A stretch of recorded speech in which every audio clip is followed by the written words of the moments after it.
figures who mentor me in the ways of wholeness. In a world where religion is associated with burdensome dogma, judgmental attitudes, and blind faith, these persistent believers disarm with a spirituality of discovery, attention, even freedom. You and I are in a fragile, unsettled moment, aren't we? You may have experienced inherited doctrine and a presumed religiosity that have failed to reach your tenderest places.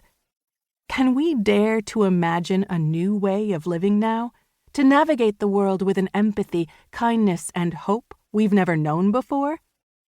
This is what I long to share, the infusions of meaning, purpose, grace, attention, and amazement granted by the sinner saints of the Christian faith, whose enduring wisdom and words ground me every day. I invite you to come along as I tell stories of the guides who show me the way, or rather the multiplicity of ways, to live a centered, abundant life of prayer and action, insights and habits. They just may intrigue you too, simply by being who they were and doing what they did. I hope you'll dip into the personal practices and spiritual disciplines I offer as invitations. The invitations are borrowed from research reported by scientists, ancient habits, and devotional traditions, methods advanced by mindfulness and wellness experts, beauty from poets, and plain old common sense from folks who live life well. Guess what? Invitations are not rules. They are not systems. They are prompts, overtures, welcomes. So take all the freedom you want as you listen through this book. Read a story here, try out a prompt there, scribble a note, make a sketch, then take a nap. Read deeply if you like, or skip ahead and come back later. As you make your way through, you're sure to meet generous, wise teachers who have glimpsed the transcendent. They notice the tiny quotidian miracles hidden right underfoot. They teach that life is a creative work in progress, a long-term project in which patience is required. They are saints of amazement who hold out fragments of the life that is life. They beckon you to taste and see that the Lord is good. Psalm 34:8. This is life, fragile, surprising, blessed, and you're invited.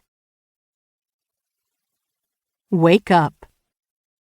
When I found I had crossed that line to freedom, I looked at my hands to see if I was the same person. There was such a glory over everything. The sun came like gold through the trees and over the fields, and I felt like I was in heaven. Harriet Tubman, 1822 to 1913. Scenes in the Life of Harriet Tubman. You and I inhabit a universe of extraordinary marvels, both massive and miniature. So why the sense that I live life dimly and with a divided heart, passing by, unaware, the commonplace gifts that appear along the path? Why am I too distracted or fearful to experience the nourishment, the salvation, to be found in the crumbs of life?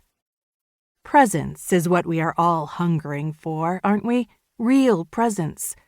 Could it be that you and I have simply never learned to be present with quality to God, to others, to ourselves, and to all created things?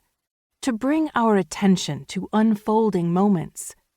In the first portion of this book, you will meet 5 spiritual guides who, each in their own way, call us to wake up. Wake up! Wake up!